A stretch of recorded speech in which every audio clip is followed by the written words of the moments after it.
Hey friends, and welcome back to my channel. If you are new here to my channel, welcome. My name is Wendy and I'm with Inspire Ministries, and I do regular Christian content like this on YouTube, and I am so glad that you are here today. Today I have for you another kitchen table talk. If you are familiar with my videos, a lot of times what I will do is just produce kitchen table talks. What are those? Just brief little teachings or inspirational messages that I give throughout my content here on this platform. And again, I am so glad that you have landed on this one today. So for today's video, obviously I am not sitting at my kitchen table. I am actually out running errands, but I really felt compelled to give this brief message, something that has been on my heart for a day or so, and I just wanted to share it with you. I have one of my best friends who just recently lost her mother. It was almost 2 weeks ago. It'll be 2 weeks ago on Saturday that her mother went home to be with Jesus. And, you know, it is in these challenging circumstances, I feel, is when we learn the most, right?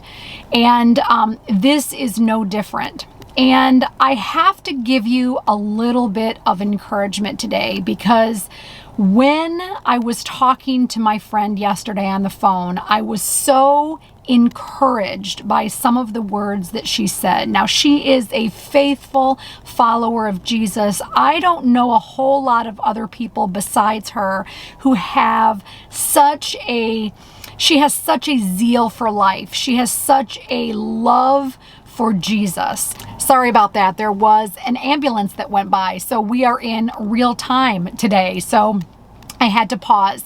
But I was talking to my friend yesterday, and again, it was such an encouragement to me. She is a lover of Jesus. And like I was saying, I don't know too many other people like her. She just has such a passion for Jesus. And every time that we talk, every week we have our conversation on the phone, and every week she encourages me and really inspires me to go on with my faith, to go further in my faith.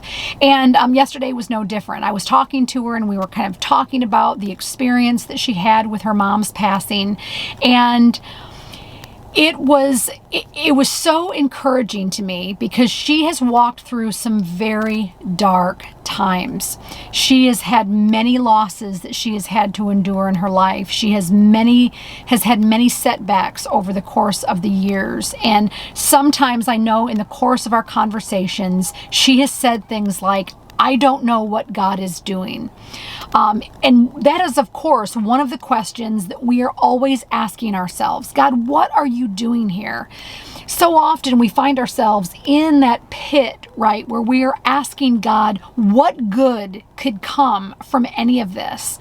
And I wrote it down on a sticky note, what she said, because I didn't want to forget it. And I want to share this with you today. She said it was no different. This circumstance, she was still asking, God, what is it that you are doing here? And one of the things that she said is, on the day that her mom was passing, she had been in hospice care for just about a week. And she said this. She said, Wendy, what is it that God is doing here? And she said, I just want to pay attention. I don't want to miss a thing that he's trying to communicate to me in this time. I don't want to miss a thing that Jesus is doing. Don't you love that?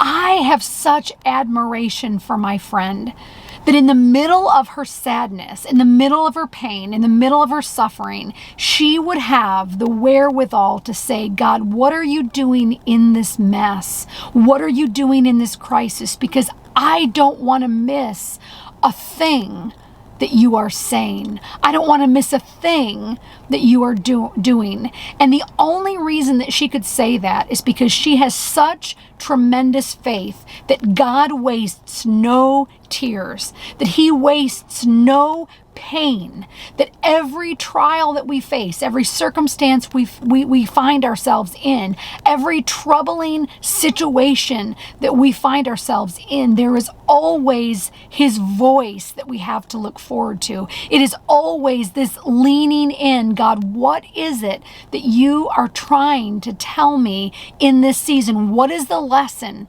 What is it that I can see here? What do I need to focus on and learn and take away from this experience? And I absolutely love that.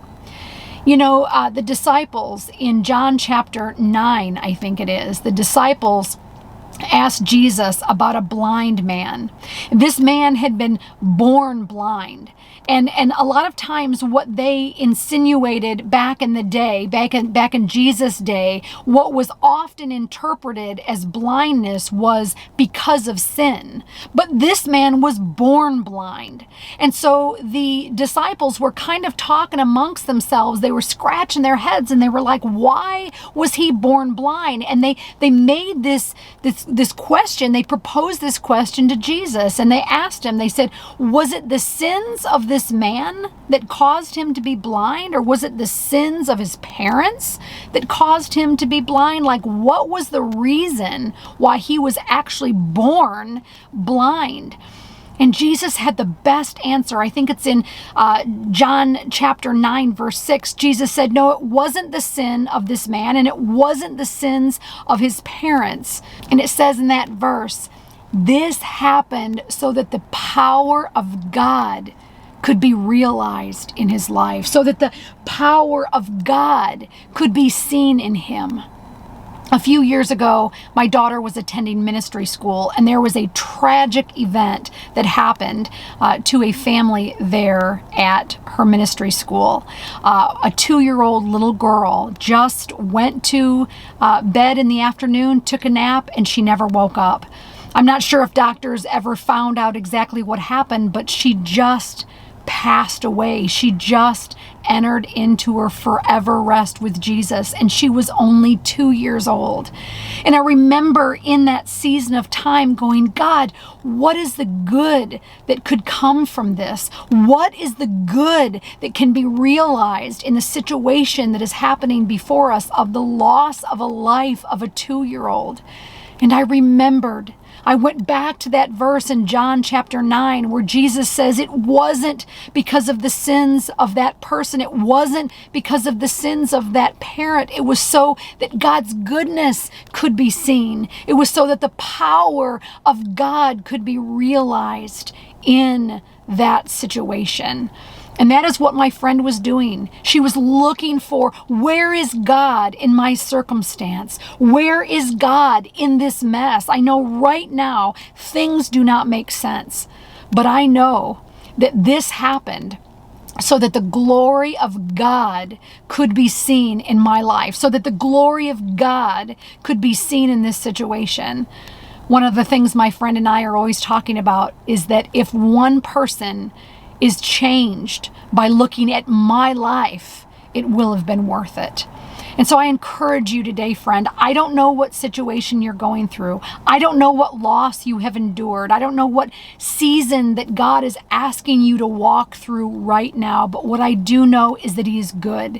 What I do know is that it is not your sin that put you there. And it is not the sin of someone else that put you there. This is happening to you so that the glory of God can be revealed, so that the goodness and His faithfulness can be revealed in your life, through your life.